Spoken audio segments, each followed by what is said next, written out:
വിഷ്ണു, ഈ കലോത്സവ വേദികളിലെ ഏറ്റവും വലിയ ദോഷവശങ്ങൾ എന്തൊക്കെയായിരിക്കും?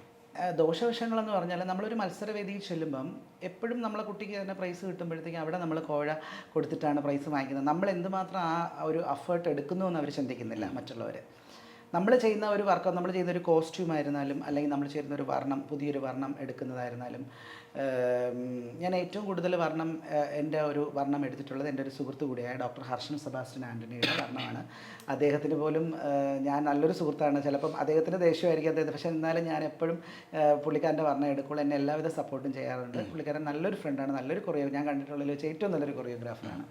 അപ്പം എല്ലാ വർഷവും എൻ്റെ കുട്ടികൾ സംസ്ഥാന യുവജനോത്സവത്തിൽ പങ്കെടുക്കാറുണ്ട്. ഇവിടെ വെറുതെ ഇങ്ങനെ ഓരോരുത്തർ പ്രശ്നം ഉണ്ടാക്കിയിട്ട് വിഷ്ണു സാർ കോഴ കൊടുത്തിട്ടാണ് പ്രൈസ് വാങ്ങിക്കുന്നത്. എല്ലാ വിഷ്ണു സാറിൻ്റെ കുട്ടിക്ക് പ്രൈസ് കിട്ടും. പക്ഷേ അവർ അതിനകത്ത് എന്തൊക്കെ അഫേർട്ട്, ഏറ്റവും പുതിയ ഡ്രസ്സായിരിക്കും, ഞാൻ പറഞ്ഞ പോലെ ഏറ്റവും പുതിയ ഐറ്റം ആയിരിക്കും, മേക്കപ്പ് നല്ലതായിരിക്കും, ഓർണമെൻറ്റ്സ് നല്ലതായിരിക്കും, ഡബിൾ സെറ്റിൻ്റെ ഗ്രാൻഡ് ഓർണമെൻറ്റ്സ് ആയിരിക്കും നമ്മൾ ഇടുന്നത്.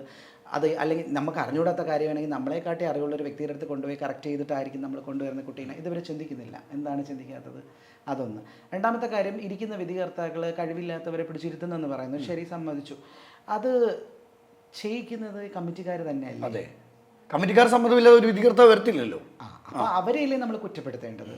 അവർ എന്തുകൊണ്ട് ഡാൻസ് അധ്യാപകർ കോഴ കൊടുത്തു വായിക്കുന്നു എന്നുള്ള പ്രശ്നം ഉണ്ടാക്കുന്നു? അവർ വിളിക്കുന്ന വിധികർത്താവ് അങ്ങനെ കോഴ കൊടുക്കുന്ന ആളെയാണെങ്കിൽ എന്തുകൊണ്ട് അവർ വിളിക്കുന്നു? അതെ, അതല്ലേ നമ്മൾ തിരുത്തേണ്ടത്. അതൊന്ന്. രണ്ടാമത്തെ കാര്യം, ഞാൻ തന്നെ പല വേദികളിലും വിധികർത്താവായിട്ട് ജഡ്ജ്മെൻറ്റിന് പോയിട്ടുണ്ട്. ഫേമസ് ആയിട്ടൊരു കോഴിക്കോട് ഒരു സ്ഥലത്ത് ഞാൻ ജഡ്ജ്മെൻറ്റിന് ഇരുന്ന സമയത്ത് ഒരു പേര് ഞാൻ പറയുന്നില്ല, എൻ്റെ അടുത്ത് ഡി തന്നെ ആവശ്യപ്പെട്ടു, ഒരു ഫേമസ് ആയിട്ടുള്ളൊരു രാഷ്ട്രീയക്കാരൻ്റെ മോക്ക് പ്രൈസ് കൊടുക്കണം, ഇതിന് തന്നെ കൊടുക്കണം, നിങ്ങളിതിനാണ് വന്നത്. അപ്പം ഞാൻ ചോദിച്ചു, സാർ അതിന് നമ്മൾ അങ്ങനെ ചെയ്യണോ? കളിക്കാത്ത കുട്ടിയാണെങ്കിൽ കൊടുക്കേണ്ടി വരുമോ? അപ്പം അത് നിങ്ങൾ നോക്കണ്ട, നിങ്ങളിതിന് കൊടുത്താൽ മതി. ശരി, ഞാനിരുന്ന വേദിയിൽ ഞാൻ ആ കുട്ടിക്ക് പ്രൈസ് കൊടുത്തില്ല. ആ കുട്ടിക്ക് പ്രൈസ് വാങ്ങില്ല. ഇതിനപ്പുറം ഒന്നുമില്ല കേട്ടോ. ഇല്ല, ഞാൻ കൊടുത്തില്ല. അതിൻ്റെ പേരിൽ ആ മത്സരം കഴിഞ്ഞ ഉടനെ എന്നെ ആ റൂമിൽ കൊണ്ടുപോവുകയും എല്ലാവരും കൂടെ വളഞ്ഞിട്ട് ഞാൻ കോഴ മാച്ചിട്ട് വന്ന ആളാണ് തിരിച്ചാക്കി. എന്നെ പ്ലേറ്റ് തിരിച്ചു എന്നെ അവിടെ നിന്ന് പറഞ്ഞു വിട്ടു. അവരെ ഭയങ്കര പ്രശ്നം ഉണ്ടാക്കി. എല്ലാവരും കൂടെ വന്ന് എന്നെ, ഞാൻ മാനസികമായിട്ട് തകർന്നു.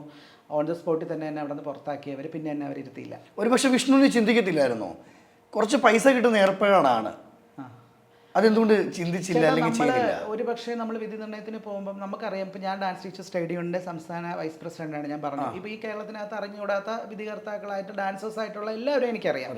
പക്ഷേ നമ്മളെ കുട്ടികൾ പോയിരുന്നാലും മനസാക്ഷി എന്നൊരു സാധനം നമുക്കുണ്ട്. വേറൊരു കുട്ടി നമുക്കെതിരെ വരുമ്പം, എൻ്റെ ഒരു സുഹൃത്താണ് വിധി നിർണ്ണയത്തിന് ഇരിക്കണമെങ്കിൽ പോലും ആ കുട്ടി നല്ലോണം കളിക്കണമെങ്കിൽ അതിന് ഫസ്റ്റ് കൊടുത്തിട്ട് തീർച്ചയായിട്ടും നമ്മുടെ പരിചയത്തിൻ്റെ പേരിൽ ചിലപ്പോൾ നമ്മളെ കുട്ടി നല്ലതുപോലെ കളിച്ചാലും ഒരു പിടി മുന്നിൽ നിൽക്കുന്ന കുട്ടിക്ക് അവർ പ്രൈസ് കൊടുക്കുകയുള്ളൂ, നമുക്ക് സെക്കൻഡേ തരുള്ളൂ.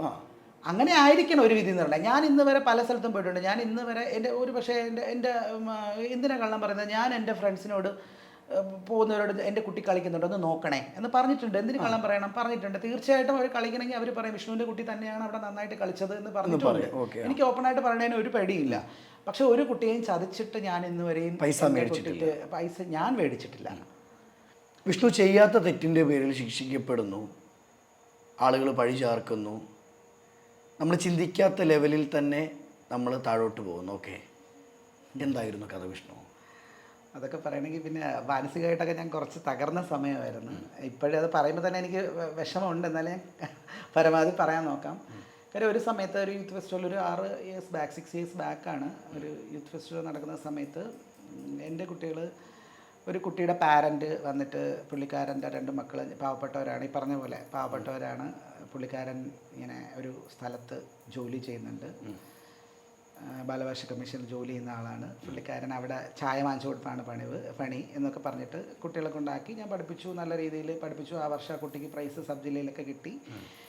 അത് കഴിഞ്ഞ് കുറേ കാലം കഴിഞ്ഞപ്പോഴത്തേക്ക് ഇടയ്ക്ക് വേറെ കുട്ടികളും കൂടെ മത്സരിക്കാനുണ്ടായിരുന്ന കുട്ടികൾ, ആ കുട്ടിക്ക് കിട്ടിയതിൻ്റെ പേരിൽ ഇയാൾ എൻ്റെ അടുത്ത് നിന്ന് ദേഷ്യപ്പെട്ട് മടങ്ങിപ്പോയി. ആ വർഷം എൻ്റെ കുട്ടികൾ കുറേ പേര് താഴോട്ട് പോയി. അപ്പോൾ ആ കുട്ടികൾക്ക് അപ്പീൽ കിട്ടാൻ ഞങ്ങൾ ഓൾറെഡി നമ്മൾ ഫസ്റ്റ് നമ്മൾ പ്രൈസ് കിട്ടിയില്ലെങ്കിൽ, നമ്മൾ ഡിസ്ട്രിക്ട് കോമ്പറ്റീഷന് കിട്ടിയില്ലെങ്കിൽ നമ്മളിവിടെ അപ്പീൽ കൊടുക്കും. അതായത് നമ്മൾ സാധാരണ DDക്ക് അപ്പീൽ കൊടുക്കും. അവിടെ നിന്ന് തള്ളയണമെന്നുണ്ടെങ്കിൽ നമ്മൾ കോടതി പോകും, അല്ലെങ്കിൽ ബാലാവകാശ കമ്മീഷൻ എന്ന് പറഞ്ഞ ഒരു ലെവലിൽ പോകും. നമ്മൾ സാധാരണ അങ്ങനെ പോകുമ്പോഴത്തേക്ക് കുട്ടിക്ക് കഴിവുണ്ടെങ്കിൽ അവിടെ നിന്ന് പ്രൊസീഡ് ചെയ്യും. എനിക്ക് സത്യം പറഞ്ഞാൽ ഈ ബാലാവകാശ കമ്മീഷൻ എവിടെ ഇരിക്കണമെന്ന് പോലെ അറിഞ്ഞുകൂടാ കേട്ടോ. ഞാൻ പോയിട്ടില്ല. എൻ്റെ കുട്ടികൾക്ക് അങ്ങനെ അപ്പീൽ മേടിക്കേണ്ട ആവശ്യം വന്നിട്ടില്ല. അപ്പം പുള്ളിക്കാരൻ എൻ്റെ പാരൻസിനെ എല്ലാം ഈ സമയം കൊണ്ട് സ്വാധീനിച്ചിട്ട് എല്ലാവരുമായിട്ട് കമ്പനിയാണ്, പ്രോഗ്രാമിന് വരുമ്പോൾ അറിയാമല്ലോ. എന്നിട്ട് പുള്ളിക്കാരൻ ഇവിടെ വർക്ക് ചെയ്യുന്നുണ്ട്, ഇങ്ങനെ നിങ്ങൾ അപ്പീൽ കൊടുത്താൽ നിങ്ങൾക്ക് വക്കീൽ നമ്മൾ സാധാരണ കോടതിയിൽ പോകുമ്പോൾ നമ്മൾ ഫീസ് കൊടുക്കാറുണ്ട്. അപ്പം അങ്ങനെ ഫീസ് കൊടുത്താൽ നിങ്ങൾക്ക് അപ്പീൽ മേടിച്ചു കൊടുക്കാമെന്ന് പറഞ്ഞ് ഞാനറിയാതെ പാരൻസ് പുള്ളിക്കാരൻ്റെ അപ്പീൽ മേടിച്ചു കൊടുത്തു. അപ്പോൾ അന്ന് പിള്ളേർ കുട്ടികളല്ലേ, അപ്പോൾ കുട്ടികൾക്ക് മത്സരിക്കണമെന്ന് പാരൻസ് ആഗ്രഹിച്ചിട്ടുണ്ടാവും. അപ്പോൾ ആ സമയത്ത് ഞാൻ സംസ്ഥാന യുവജനോത്സവത്തിൽ പങ്കെടുത്തിട്ടില്ലായിരുന്നു, ഞാൻ പോയില്ല, എനിക്ക് സുഖമില്ലാത്തതുകൊണ്ട് ഞാൻ പോയില്ലായിരുന്നു. പുള്ളിക്കാരൻ ഇങ്ങനെ വാങ്ങിച്ചു കൊടുത്തു, അത് കഴിഞ്ഞു. എൻ്റെ പിള്ളേർ ടോപ്പായി, ഗ്രേഡൊക്കെ കിട്ടി, പ്രൈസും കിട്ടി ആ കുട്ടികൾക്ക്. ഇവിടെ നിന്ന് കിട്ടാത്ത കുട്ടികൾക്ക് സ്റ്റേറ്റിൽ പ്രൈസ് കിട്ടി. അത് കഴിഞ്ഞു. പിറ്റേ വർഷമായപ്പോൾ ഈ സമയപ്പോൾ ഈ പുള്ളിക്കാരൻ ഞാനുമായിട്ടുള്ള ബന്ധമെല്ലാം വിട്ടു. അതൊന്നും എനിക്ക് പുള്ളിക്കാരനുമായിട്ട് പിന്നെ അറിയത്തില്ല. അപ്പോൾ കൊടുത്തപ്പോൾ ഞാൻ വിചാരിച്ചു എന്തായാലും പുള്ളിക്കാരൻ വഴിയെങ്കിലും അവർക്ക് കിട്ടിക്കാണോ. ഞാൻ പിന്നീട് അറിയുന്നത്, എനിക്കറിയത്തില്ല പുള്ളിക്കാരൻ അവരുടെ നിന്ന് എത്ര രൂപ വാങ്ങിച്ചെന്നോ അല്ലെങ്കിൽ ഞാനുമായിട്ട് ഇടപെട്ട് വാങ്ങിച്ചതാണെന്നോ ഒന്നും എനിക്കറിയില്ല. കാരണം ഈ പാരൻസ് എൻ്റെ അടുത്തുനിന്ന് പിണങ്ങിപ്പോയ പാരൻസാണ് ഇങ്ങനെ അടുത്തുനിന്ന് വാങ്ങിച്ചത്. അപ്പോൾ ഓൾറെഡി പിറ്റേ വർഷമായപ്പോൾ ഒരു ഇങ്ങനെ മത്സരം, എൻ്റെ ഒരു മനു എന്ന് പറഞ്ഞ സ്റ്റുഡൻറ്റിനെ ഞാൻ കൊണ്ടുപോയി മത്സരിപ്പിച്ചിട്ട് ഇറങ്ങിയ സമയത്ത് വാർത്ത വരുന്നു, ഇയാളിങ്ങനെ വ്യാജ അപ്പീലുമായിട്ട് ഒരാളിങ്ങനെ കൊടുത്തത്. അപ്പം ഓൾറെഡി ഈ വ്യക്തി ഇങ്ങനെ വരികയും ഈ വ്യക്തിയുടെ പേരിങ്ങനെ അതിൽ കാണിക്കുകയും ഇപ്പോൾ വ്യക്തി വഴി ഒരുപാട് പേര് പ്രശസ്തരായ ഈ പറഞ്ഞ കണക്ക് നല്ല നല്ല മാസ്റ്റേഴ്സിൻ്റെ ഫ്രണ്ട്സായിട്ടുള്ള 4-5 പേര് ഞങ്ങളൊക്കെ ഒരുപാട് അനുഭവിച്ചു. ഇവരൊക്കെ ഇങ്ങനെ പുള്ളിക്കാരെ എല്ലായിടത്തും നടന്ന് എല്ലാ ജില്ലകളിലും എല്ലാ ഫേമസ് ആയിട്ടുള്ള ആൾക്കാർക്കും കൊടുത്തു എന്നൊക്കെ വാർത്ത വന്നു. അപ്പം ഞാൻ പെട്ടെന്ന് ഞെട്ടി, ഈ കള്ളനായിരുന്നു ഇയാൾ, നമുക്ക് അറിഞ്ഞൂടല്ലോ. അപ്പം നമുക്ക് ഒരു പ്രശ്നം വരുമെന്ന് നമ്മൾ വിചാരിക്കുന്നില്ല. ഇയാളിങ്ങനെ കൊടുത്തു എന്നുള്ളൊരു കാര്യം ഓക്കെ, അതൊക്കെ കഴിഞ്ഞു, എല്ലാം കഴിഞ്ഞു. ഇയാൾ ഒളിവിൽ പോയി, എത്ര കാലങ്ങൾ 2 മാസം എന്തോ ഒളിവിലായിരുന്നു തോന്നുന്നു പുള്ളി. അപ്പം ഞങ്ങളൊക്കെ നല്ല സന്തോഷത്തോടെ നിൽക്കുന്നു. അപ്പോൾ ഇതിൻ്റെ ഭാഗമായിട്ട് പെട്ടെന്ന് ഒരു ദിവസം എന്നെ ചോദ്യം ചെയ്യാനായിട്ട് എനിക്ക് ഇങ്ങനെ ഒരു കോൾ വരുന്നു, തിരുവനന്തപുരം ക്രൈംബ്രാഞ്ച് ഓഫീസിൽ നിന്നാണെന്ന് പറഞ്ഞിട്ട് വിളിച്ചിട്ട് ഞാൻ ചെന്നു. അപ്പോൾ ഇങ്ങനെ നിങ്ങൾ എന്താണ് നിങ്ങൾ ഇങ്ങനെ അപ്പീൽ. അപ്പോൾ ഞാൻ സത്യസന്ധമായ കാര്യം പറഞ്ഞു, എനിക്കറിയത്തില്ലല്ലോ, നമുക്ക് അറിഞ്ഞുകൂടാ. അന്ന് ഞാനൊരു പെറ്റി കേസിന് പോലും നമ്മൾ പോലീസ് സ്റ്റേഷനിൽ പോയിട്ടുള്ള വ്യക്തിയല്ല. അപ്പം ഇങ്ങനെ ചെന്ന സമയത്ത് പറഞ്ഞു ഓക്കെ ഇങ്ങനെയാണല്ലോ കാര്യം, ശരി പറഞ്ഞു. അത് കഴിഞ്ഞ് പോയി.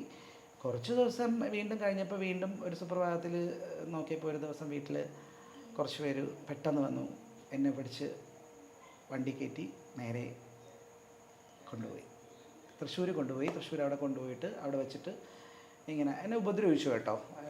2-3 അടിയൊക്കെ തന്നു എനിക്ക്. അത് ഭയങ്കര ഒരു ഫീലിംഗ് ആയിട്ടുള്ളൊരു കാര്യമാണ്, ഞാൻ പുറത്ത് പറഞ്ഞിട്ടില്ല. എന്നാലും എന്നെ എനിക്ക് 2-3 ഇങ്ങനെ കവാലത്തിലൊക്കെ അടിച്ചു.